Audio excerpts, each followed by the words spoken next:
so many share very good practices, and that will help in better implementation and effective monitoring of Campa activities in all these states. And at the national level, we can present our Campa achievement in a more systematic manner. I stop here, and I wish that the very success to this workshop, and I request all the participants, those who are present here, to share their views, their suggestions, so that we can improve our functioning and try to make forestry activities being carried out under Campa more effective and more outcome oriented. Thank you very much. Thank you, sir. That was Sri Subhash Chandra ji, because we know all the funds, major funding is through Campa only, and Subhash Chandra sir is heading. He's the CEO of Campa, and he's a person who releases every year all the funding required for works we are doing in the Campa. Now, again, our head of the forest force may invite and request Srimati R. Shobha Garu. Please, with a big round of applause, welcome her to the, for giving her valuable address here. A very good morning to you all. I'm seeing you all a bit dull. Be as loud as me now. Say it again. Good morning to you all. Yeah, thank you so much, because I was feeling the energy a bit low. A hearty welcome to you all, the dignitaries on the dais, as well as all the dignitaries. You are all our dignitaries to Hyderabad today. Of the dais, welcome you all once again. You are here in the tree city, the world tree city, Hyderabad, and also in the state of Telangana, which has a massive convergence program of converging all the funds from various departments for the cause of improving green cover. I welcome you all. I look forward to the interactions during the workshop and taking more leaves out of other states and giving our leaves to you all too. Thank you.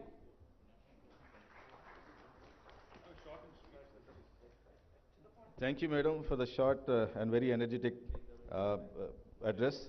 Now I request our Special Chief Secretary Forest, Madam Srimati A. Shantikumari Garu, to please deliver the address.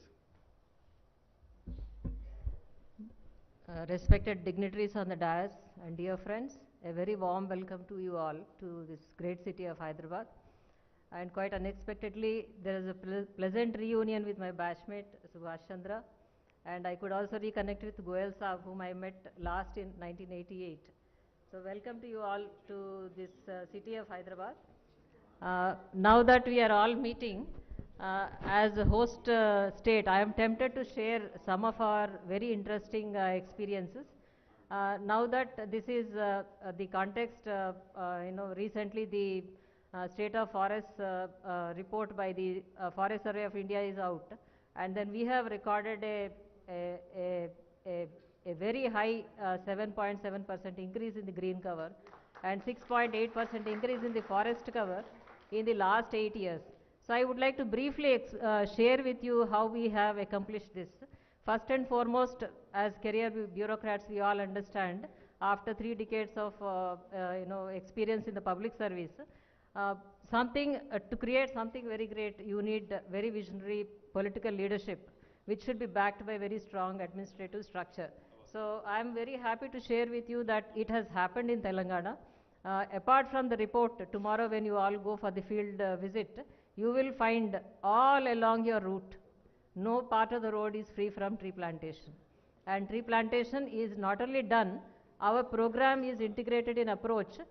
We all use this word integrated very often, but I would like to share with you what is this integrated approach. It is not just about plantation, it is also about monitoring, and it is also about nurturing the plantation, and also about evaluation of the plantation. We have recently completed one evaluation. I am sure officers will share with you what are the findings of this evaluation. Now, some of the key features are the fundamentals that we have managed to keep in place very well in this program, which resulted in its massive success. I would like to share with you. First and foremost is Under this Telangana Ku Haritaharam program, we have laid a formidable infrastructure down to the grassroots level. Every village we have a nursery, and every village is equipped with a mechanism to water the plantation after the plants are planted. And what is this mechanism? It is a worker, a tanker, and a facility for watering the plants, and then the evaluation mechanism through the panchayat secretary. So after we do the plantation, we make sure that they are watered, they are protected. A tree guard is necessarily put. You will also find in your tomorrow's field visit that there is never a tree planted, or there is never a tree that exists which is without a tree guard or a broader fencing.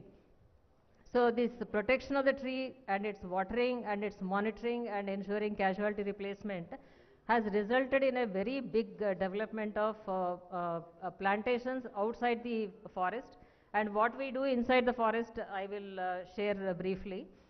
So apart from this, the village level infrastructure and the urban level infrastructure which is there in place in all the urban bodies as well, this Telangana Ku Haritaharam program, a very big part of the load is actually taken by other than forest department. And what we do in the forest department is we drive the program, we provide technical backstopping, and we also build capacities.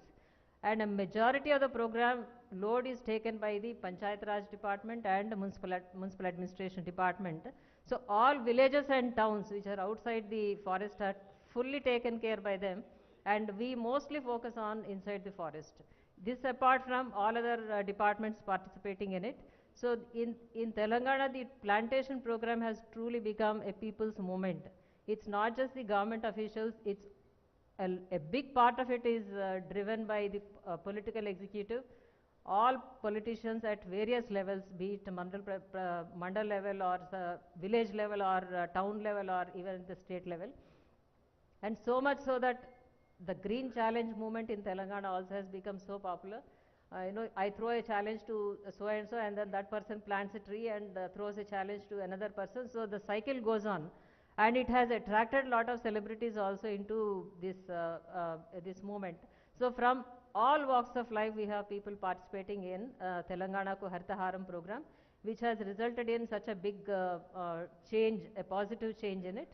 I am very happy to notice this and share with you, because we have run generations of plantation program, and all of us, even at a very young level as district collectors, DMs, we have run many plantation programs, and most of them resulted in very minimum or questionable outcomes. But this is one program which, because of a consistent approach and laying very strong foundations and putting in place very genuine mechanisms, it has actually resulted in a very big positive green development of the state. And the most revolutionary of it has come recently from the Honorable Chief Minister, when he announced establishment of Green Fund. And this Green Fund is a levy on all government expenditures. Any expenditure that is taking place from the government side, be it payment of salaries, be it payment of contractors, from every one of them, a levy is laid, and then certain amount is collected, and this amount is kept in a separate bank account with the Principal Chief Conservator of Forest. In addition to government expenditure, all the revenues that government earns in the form of licenses, fees, etc., also certain levies are laid. Now this Green Fund is an independent budget or independent fund kept at the disposal of the Forest Department, totally free from the budgetary controls. And a highly flexible budget. We are very excited and are busy in getting it operational. And lastly, I would like to share with you our marvelous experience with urban forests. It is similar to Nagarvan scheme, but our scale is simply massive. We have initially started with 109 urban parks which are close to the towns. Now we have expanded to 170 plus locations, which include a lot of conservation blocks also. Now we have covered 1,70,000 acres of forest land under these urban forests. As we all know, urban forests are highly vulnerable from the point of view of encroachment. So first task is to build a fence, a permanent fence, or construct a wall, depending on the threat perception. So we have protected the boundaries, and we have taken up a massive program of tree plantation and rejuvenation inside these parks, and this is also a partnership effort with people. So we create stake for them by creating certain amenities and charging them. So people are as much a part of the development of these urban forest parks. So that is one major feather in our cap too. And lastly, in the last 1.5 years of my association with the department, since the national level team is also present, I would like to share a few points.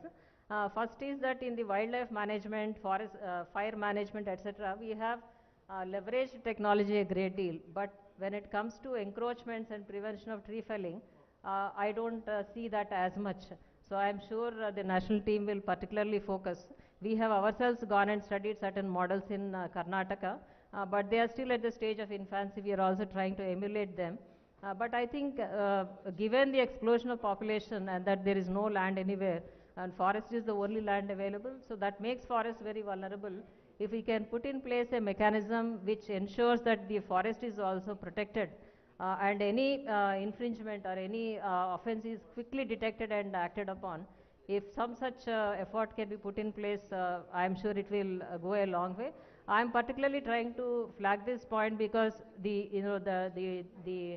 tiger